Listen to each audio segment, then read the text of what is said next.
welcome everybody. I'm chairing this evening. My name's Matthew McCormack from Northampton University, and it's my great pleasure to introduce Sarah Fox.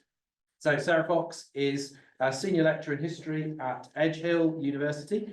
She studied at Leeds and then did her PhD at Manchester, and she's already published quite a bit of her research, including the book Giving Birth in 18th Century England, New Historical Perspectives, which came out in 2022. So this paper is part of a broader collaborative project on food and identity in late 18th century England, and she's talking about Britishness revisited, food and the formation of British identities in the late 18th century. So if you've caught your breath, I have caught my breath. take it away.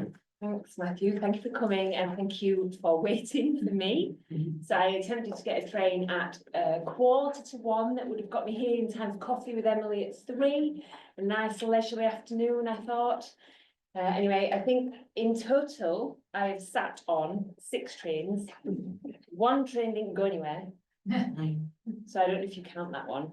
And I have no idea how I'm getting home. So if you don't go for the meal, there's a risk that I'm going to turn up at your doorstep and demand a bed for the night. I think I probably can get back by my own. But anyway, thank you for coming, and thank you for inviting me, Helen, and thank you for waiting for me. So this talk is part of a wider project that some of you may have heard me speak on during the pandemic. I think was the last time we presented on it here. It's a collaborative project between me, Rachel Rich at Leeds Beckett, Lisa Smith at Essex, and there's some fellow called Adam Primble that keeps following us around. We can't seem to shake him, I don't know. And it's focused on the dining tables of George III and his family at their occasional home, Kew Palace, between 1788 and 1801, and his son and heir, the erstwhile George IV, at his home, Carlton House, across a single calendar year over 1812 to 1813, which gives us access to a bit more seasonal data. Our book, which we are in the final stages of writing, although we have been in the final stages of writing for longer than we would have liked, explores British national identity through the food that was served in these 2 households. Not just to the monarchs and their immediate family, but also to their attendants, their household staff, and on occasion, the lamplighters in the stable house too. Our research covers a formative period in the development of a British national identity, allowing us to draw some conclusions about what it meant to eat British, as debates raged about the Acts of Union, about the morality of enslavement and its role in feeding Britain's sugar addiction, and about acceptable manifestations of empire on British shores. And the chapter that I'm presenting to you today is designed to conclude our book, and therefore it is still under construction, but I'm going to use you as guinea pigs for, I think, 3 hypotheses. And I'm always, when I'm nervous about giving a paper, I always reassure myself that I probably am the person in the room that knows most about the subject. But in this room, I think possibly I'm the person that knows least about the subject. So I'm slightly nervous about this.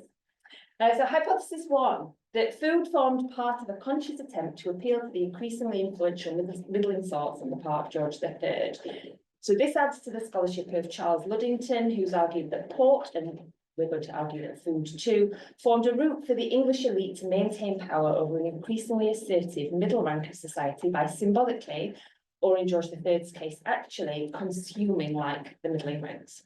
And this is important because, as Marilyn Morris suggests, the idea of personal character as a central criterion for political leaders' fitness to rule was fairly widespread at this point.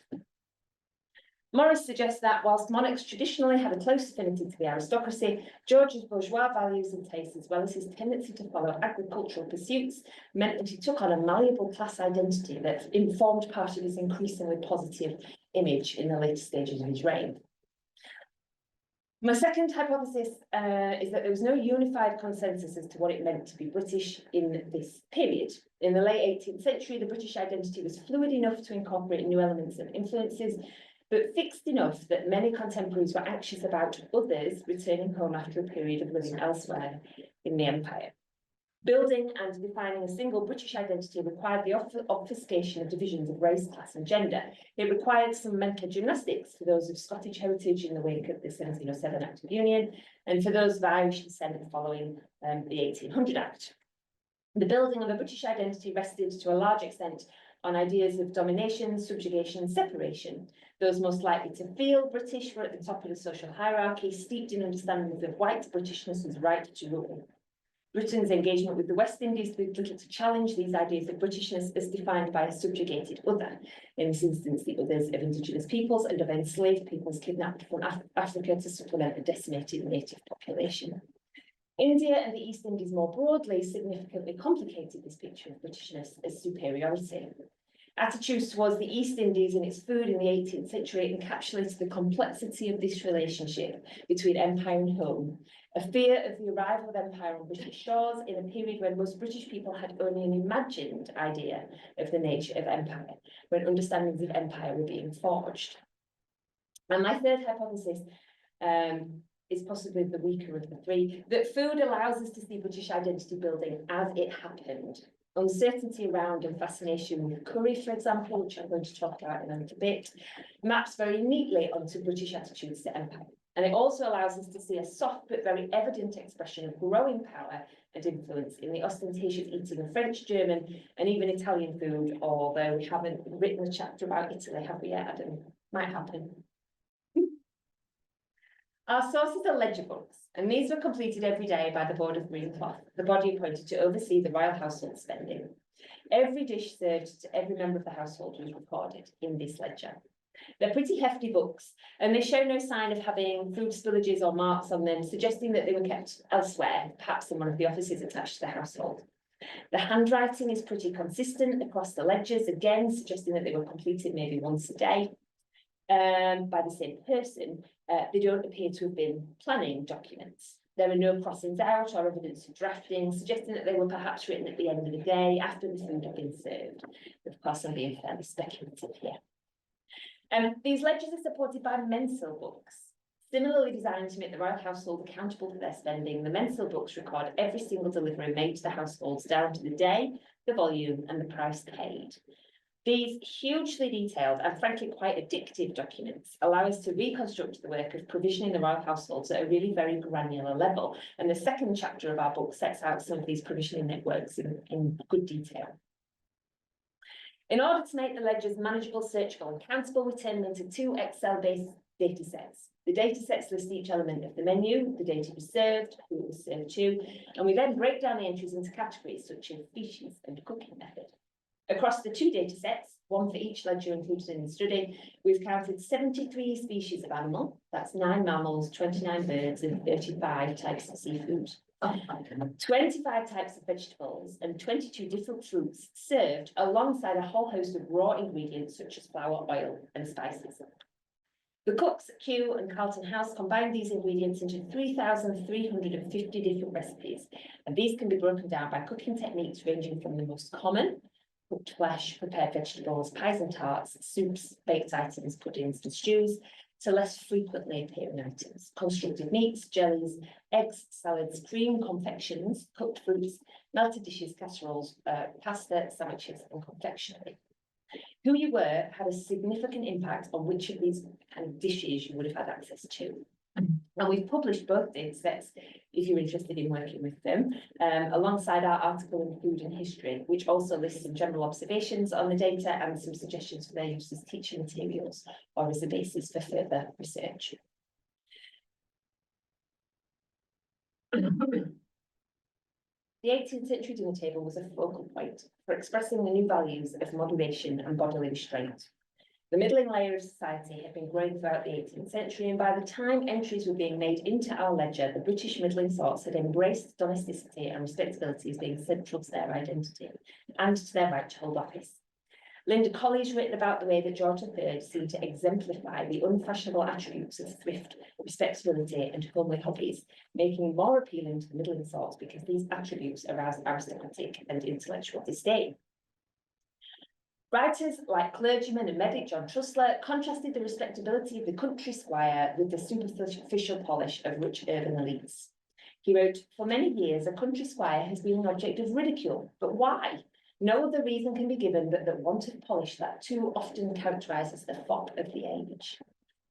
Of course, Trussler had a vested interest in identifying the middling sorts as respectable and worthy of wealth and power. Born to the proprietor of Marylebone Public Tea Gardens, educated at Emmanuel College, Cambridge, he eventually made his fortune setting up a printing and bookselling business that allowed him to retire to Bath. Truffles books were part of a growing body of advice literature aimed at the middling sorts who were gaining sufficient wealth to indulge in excess but who distinguished themselves from the profligate elites by resisting the temptations of excessive food and drink in favour of respectability and temperance. Through looking at his menus, hopefully going to show you tonight, that George III's dining habits displayed this type of masculine domesticity, this self-fashioning of the family man at the heart of the nation, and that it was in line with the respectability of those of his subjects who sought to balance family budgets, to eat well but with moderation, and to display themselves as able to consume politely at the dinner table.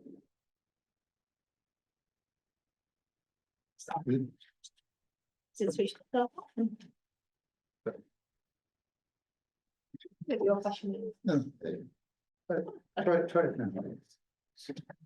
Oh, there you go. It's just gone to sleep. Yeah, It's not a good exactly. sign, is it, if I'm even sending the tech to sleep?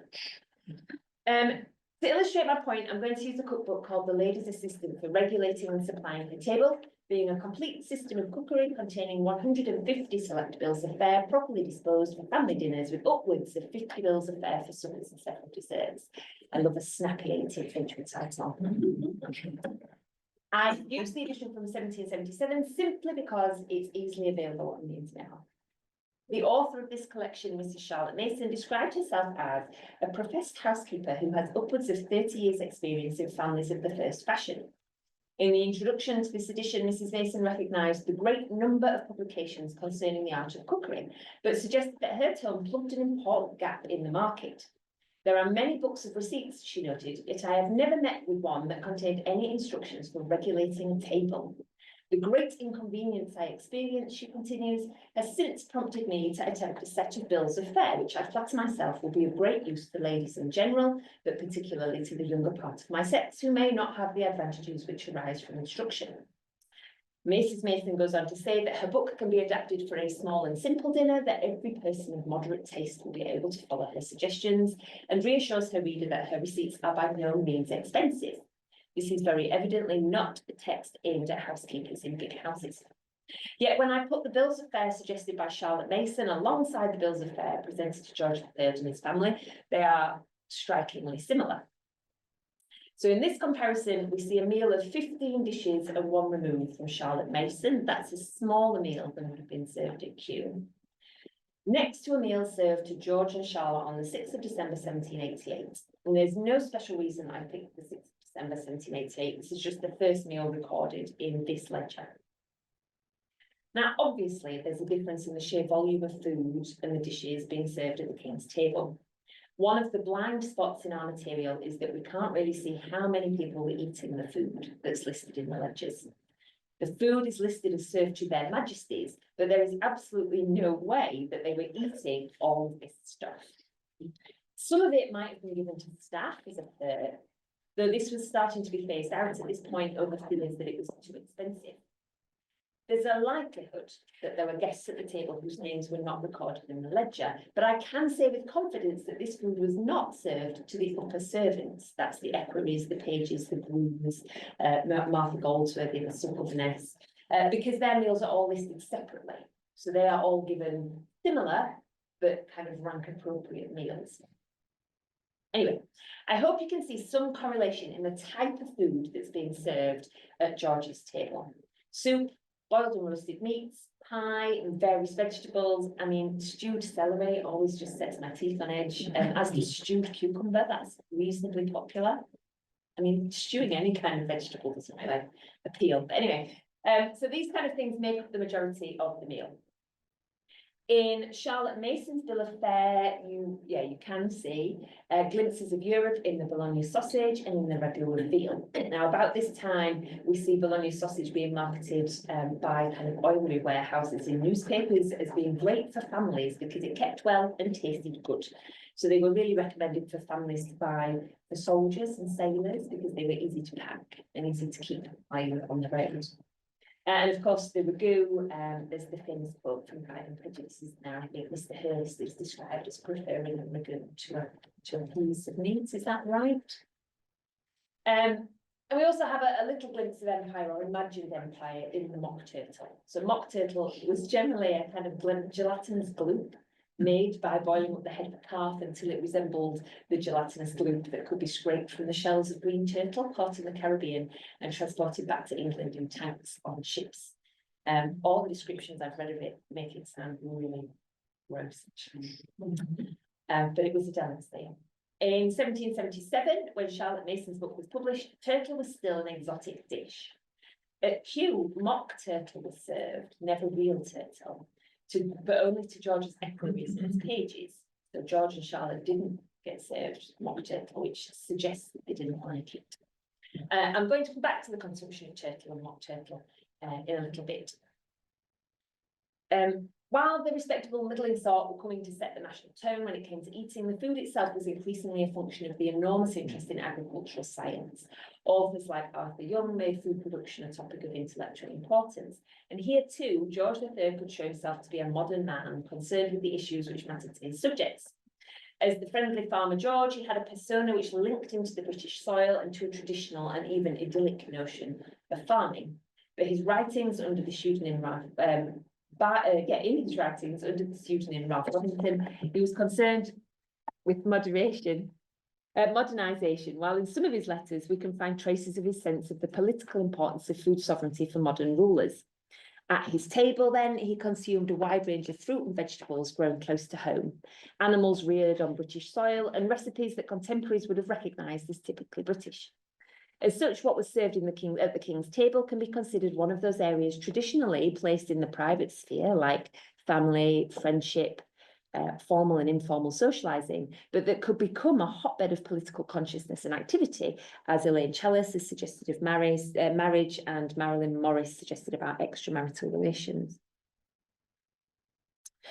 So now let's add on the details of a meal eaten by the Prince Regent on the same day, 6th of December, but 24 years later.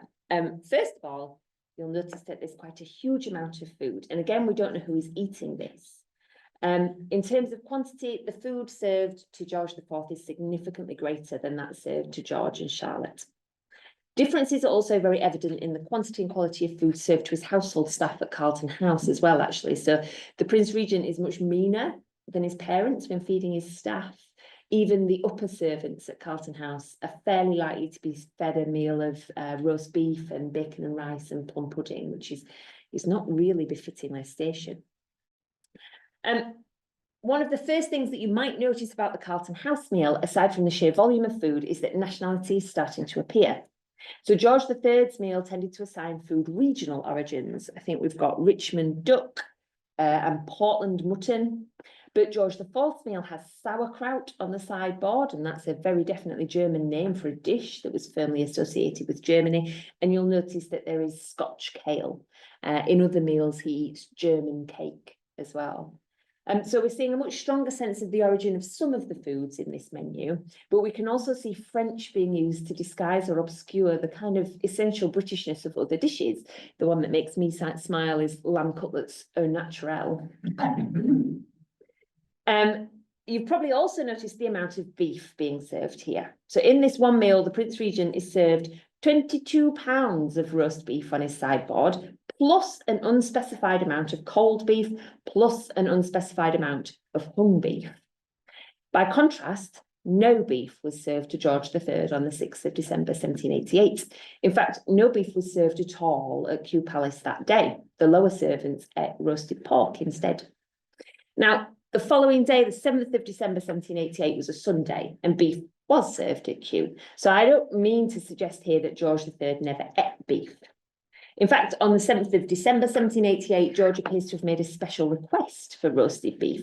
The line in the ledger reads SP, which we think means kind of special provision or special purchase, beef roasted for the king. That George III certainly seems to have been less bothered about eating roast beef than his son was. And this is interesting because if George III was self-consciously eating in ways that mirrored the eating habits of the middling sort, then we're catching a glimpse of this tension between the symbolism of consuming beef and what people were actually eating. Now, I expect everybody in this room knows that the English consumption of beef and its association with national identity has been written about in great detail, particularly by Jennifer Stead and by Ben Rogers.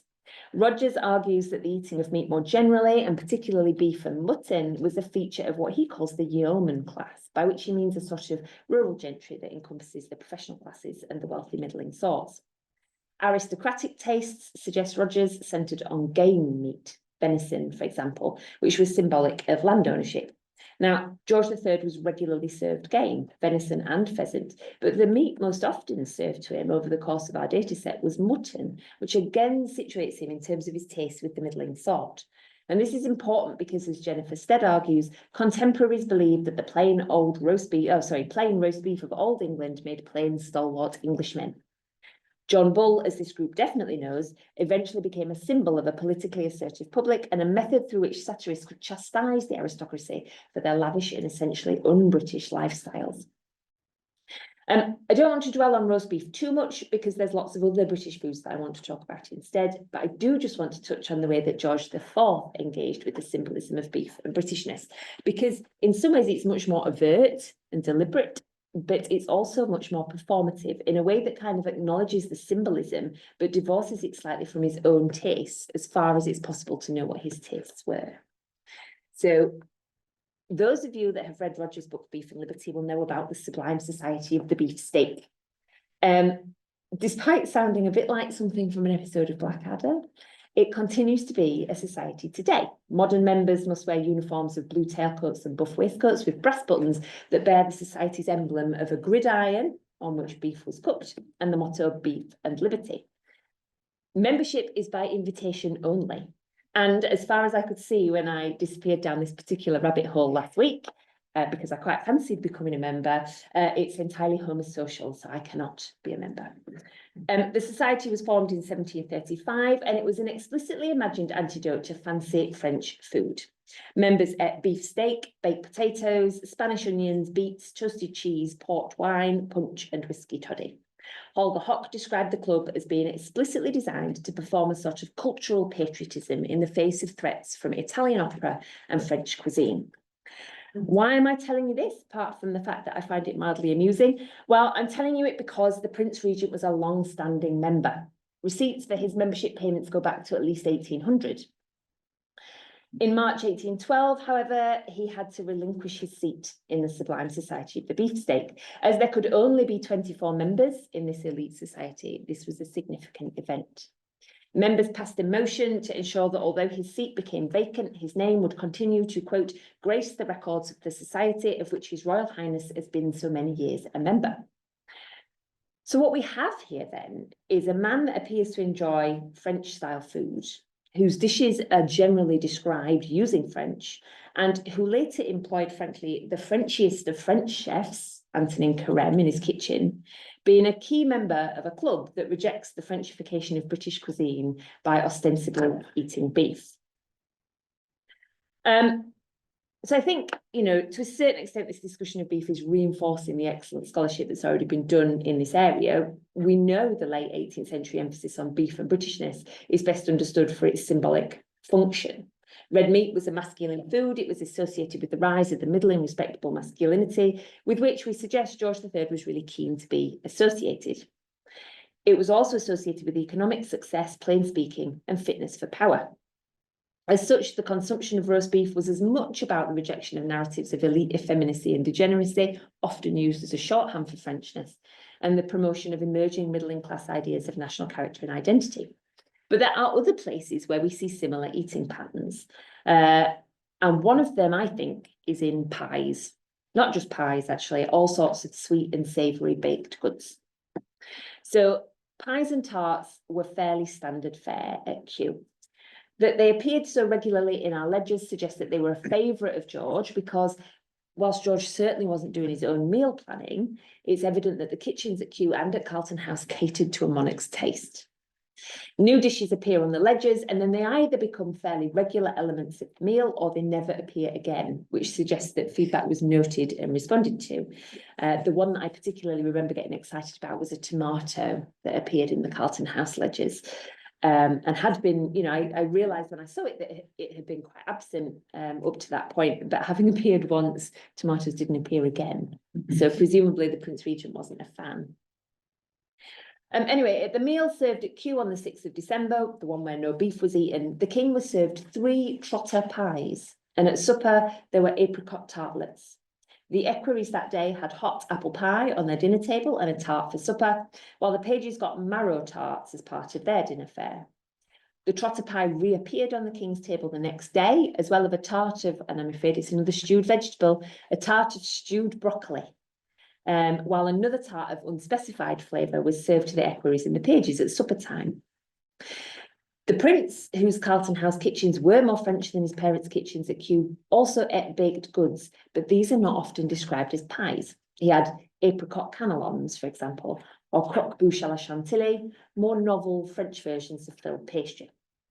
He did eat pies, though, so on April the 7th, 1812, while his pages had apple tart, he had raised pies. And in the following days, he was served cherry tarts. And on the 11th of April, another entertainingly named dish, chicken pie à l'angloise, so English chicken pie. Now, you could challenge me on my suggestion that pie was a distinctly British way of eating, because pie has existed for so long and in so many places. In fact, it's quite a fun exercise to try and describe what a pie actually is, because there's no single definition that can be easily applied. Both pie and tart refer to meat, fruit or vegetables cooked in pastry with or without a pastry lid, and both terms date to at least the 14th century. Moreover, pies were pretty standard fare across medieval Europe for purely practical reasons. Medieval ovens were pretty much like kilns, and therefore wrapping meat in a clay-like substance, a dough, protected it from becoming a solid, shriveled up, unappetizing lump of charred protein. Pies are also durable and portable. Meat cooked in a solid shell of dough had a long shelf life long before the invention of refrigeration. They were easy to carry to work and easy to use on journeys. So pies are not uniquely British, but they are ostensibly, or it's ostentatiously plain and honest fare, and they did form an important part of the British diet.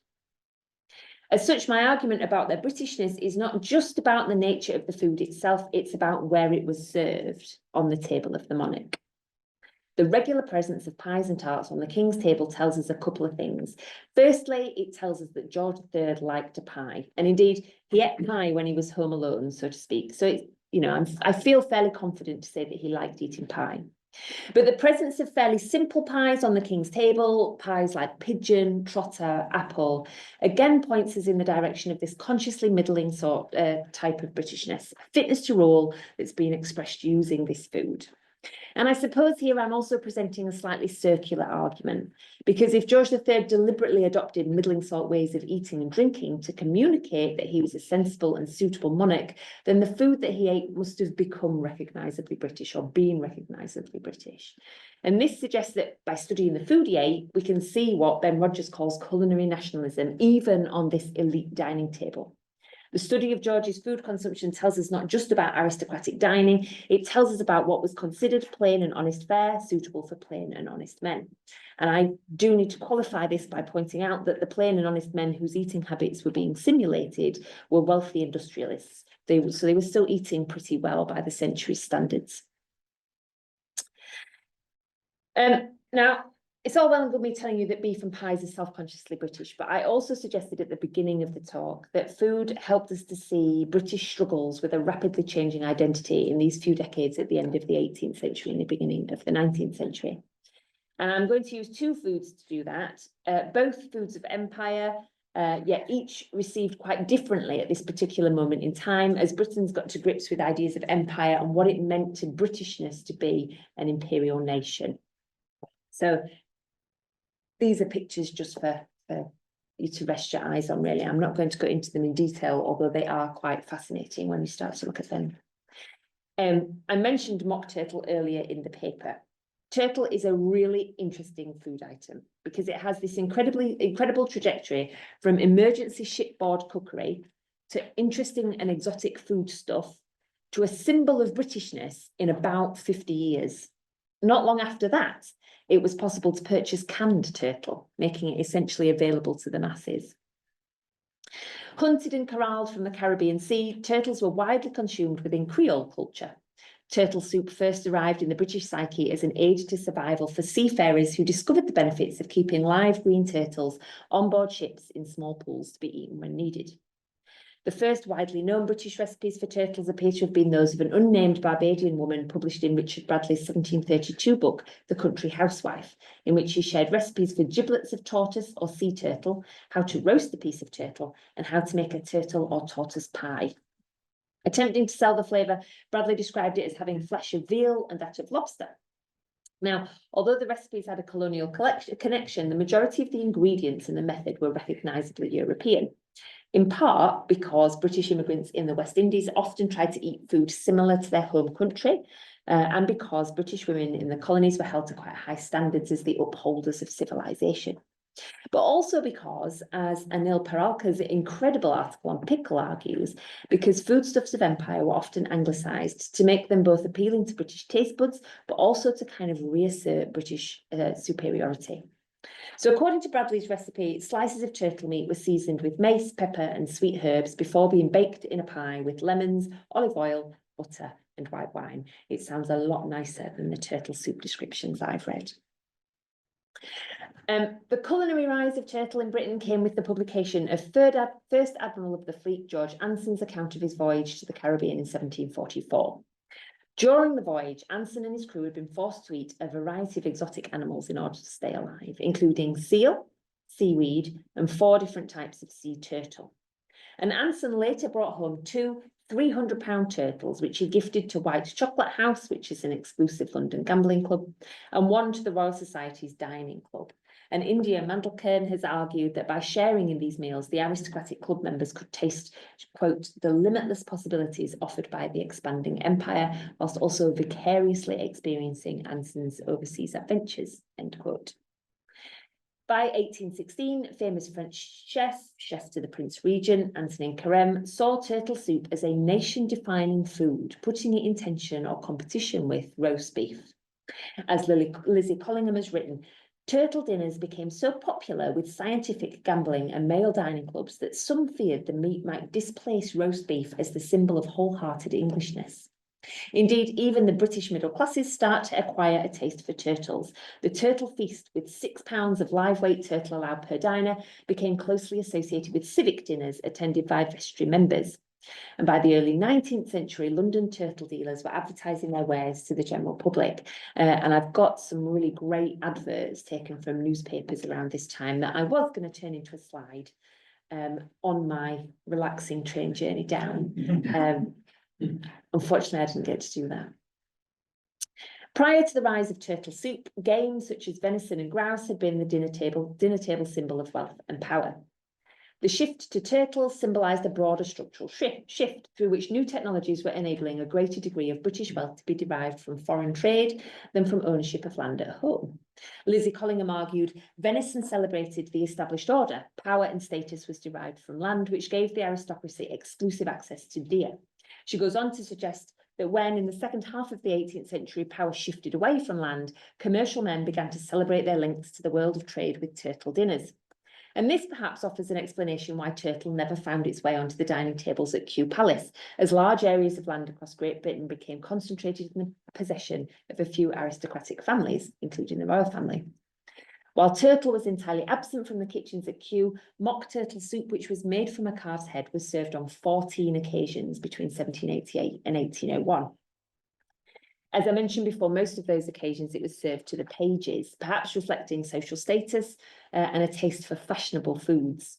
But it did also appear on the dining tables in 1801 as part of a banquet where it was served to the king and queen, to their equerries, the pages, and the king's physicians. Mock turtle also appeared on the Prince Regent's table a few times, but it seems that unlike his father, he had a taste for the real thing. So real turtle was served at Carlton House the equivalent of once a week, and it was clustered in June, July and October in the year that we examined. Records show that turtle was gifted to the prince on a number of occasions, and it's likely that he never actually had to buy one.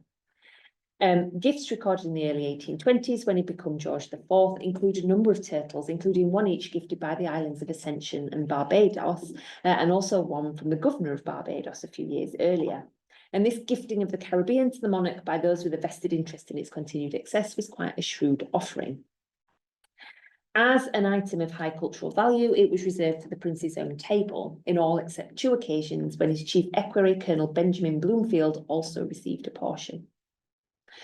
Turtle was almost always served as soup at Carlton House, but turtle fins did make it to the dining table a few times, and this was twice served in champagne for the ultimate luxury dish, and once on matelote, which is a wine-based stew, taking its name from the French word for sailor, which maybe offers as a nod to the experimentations on board with turtle fleshes across the Atlantic. And the final recipe used at Carlton House was fins of turtle à l'italienne. So a kind of linguistic Europeanization that obscured the Caribbean influences of the dish. Notably absent from the prince's table was calipash and callipee, the two truly authentic Caribbean turtle dishes often mentioned in the diaries of those who spent time in the Caribbean. And that made the prince's consumption of the Caribbean's most majestic culinary export a form of hybridized or anglicized substitute. Now, while turtle was accepted by English palates at this point in time, curry was not yet. So the West Indies, whilst undeniably far away from British dining tables, was culturally familiar to those at home. People returned from the West Indies dressed the same and having mostly attempted to recreate the flavours of home on foreign shores while they were away, with the exception of perhaps a partiality for sweet potato. Although sweet potato was already in circulation in Europe by the 18th century. The East Indian trade routes, by contrast, supplied domestic Britons with exotic flavours, unfamiliar ingredients, and an uneasy sense of what it meant to be British in a burgeoning imperial and colonial world. The East Indies stood as a shorthand for complex and fluid understandings of foreignness, not just in food, but also clothing, goods, architecture, and practices. Some manifestations of foreignness were more palatable than others. So the spices that had formed the basis of Eastern flavours in the 18th century had graced elite British dining tables for over a century. Yet the consumption of those spices as curry seems to have been slow to gain popularity amongst domestic Britons in the final decades of the 18th century. Now, the Prince Regent keenly embraced Eastern architectural practices and material cultures, and this is clearly evidenced in the domes and minarets of the Brighton Pavilion, as well as the extensive chinoiserie decor inside. Yet the dishes served on his Chinese porcelain were largely of French origins. Tilman Nechman has argued convincingly that nabobs, wealthy EIC officials that had returned home, were objects of deep suspicion to domestic Britons in the final years of the 18th century. Whereas Britons living in the West Indies appeared unaltered in appearance and self-fashioning, the nabobs returned wearing turbans, smoking hookahs, and extolling the virtues of spicy food. Nechman argues that they reversed the current of imperialism, returning home fundamentally altered by their time in India, yet claiming to be British, bringing with them foods that promised to, in a 1774 advertisement for curry powder, invigorate the mind and increase the eater's sexual appetite.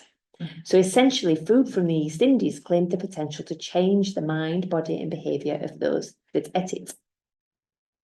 And we have here some images that sort of speak to this discomfort, really, with these kind of British people that were returned from the Indian subcontinent. Curry was not readily adopted into European tastes. Hannah Glass appears to have published the first British recipe for a curry. It appeared in 1747 as To Make a Curry the Indian Way, and has as its main ingredients rabbit onions, peppercorns, rice, coriander seeds, salt, and butter. By 1751, the rabbit was replaced by chicken, and new flavours, ginger, turmeric, lemon, and cream, had been brought in, while rice and coriander seeds were gone. Indeed, curry and pilau had become two separate categories for the English by the kind of mid-18th century as a way of preparing Indian food in the form of a stew and a rice dish, which could be served separately or side by side. Now, we did try and make this curry, and it was really nice, actually. It was tasty, and it felt like a particularly British type of curry, actually. It was mild and creamy. These curries just kind of don't include the tang or the spice of the sog and the dopiazza mentioned in Indian texts that were translated into English. Now, the curry recipe that Hannah Glass wrote was visually exotic because it was bright yellow from the turmeric. And it was actually widely copied by the authors of other cookbooks, which Stephanie Maroney has suggested it was because other cookbook authors wanted a curry recipe but weren't actually sure how to make it. So you get the reproduction of the same one. It's likely then that the initial inclusion of curry in Hannah Glass's book was a signifier of exoticism and a marker of a kind of imagined empire rather than a recipe that people actually cooked. George III did not eat curry at all over the period covered by our project, and it's notable that of Charlotte Mason's many meal plans, only one of them contained a dish described as curry, and she has meal plans ranging from 5 dishes to 17 dishes and a remove, so and lots of variety in there, and only the one curry. Curry did eventually arrive at Carlton House in 1816 when Carême cooked it for the Prince Regent, but notably at this point, British attitudes towards empire were becoming more settled, so no longer the footprint on the shore to cite Nextman to be feared. By 1816, notions of empire sat much more comfortably with understandings of Britishness. Now, I'm conscious of time, and I'm conscious that I could keep bringing up examples of different food types. I spent a lot of time thinking about pickle and mangoes, which is the danger of this kind of project, because you really do get kind of drawn into investigations that don't necessarily further the writing of the book. Sorry, Adam. So I described my main hypotheses at the beginning of the paper, and I'm really keen to hear whether you're convinced by them. So firstly, I'm suggesting that George III was a self-consciously British monarch who enjoyed meals of roasted meat, pies and vegetables as most of his subjects did, but who also appreciated the symbolic importance of such meals being served at the king's table at a point in time when neighbouring monarchies were unstable. Again, I insert the qualifier here that the amount served at his table was worthy of a monarch, but that the food is recognisably modest in nature. And this is particularly evident when we compare the nature and volume of his food to that of his son, who was reputed for gluttony and excess. Secondly, I'm suggesting that these aristocratic dining tables allow us to see changing understandings of Britishness and the formation of national identity, which I've described for you using a couple of foods of empire, but they're also visible in the way that foods were described and even the nature of the foods that were eaten. I'm really keen to hear if you're convinced. And I'm also keen to know whether I've missed anything crucial, because this is a real step away from the stuff that I usually write about. So do please let me know if there's something that I need to read or if there's something that I've got horribly wrong. Thanks very much for your time and for listening.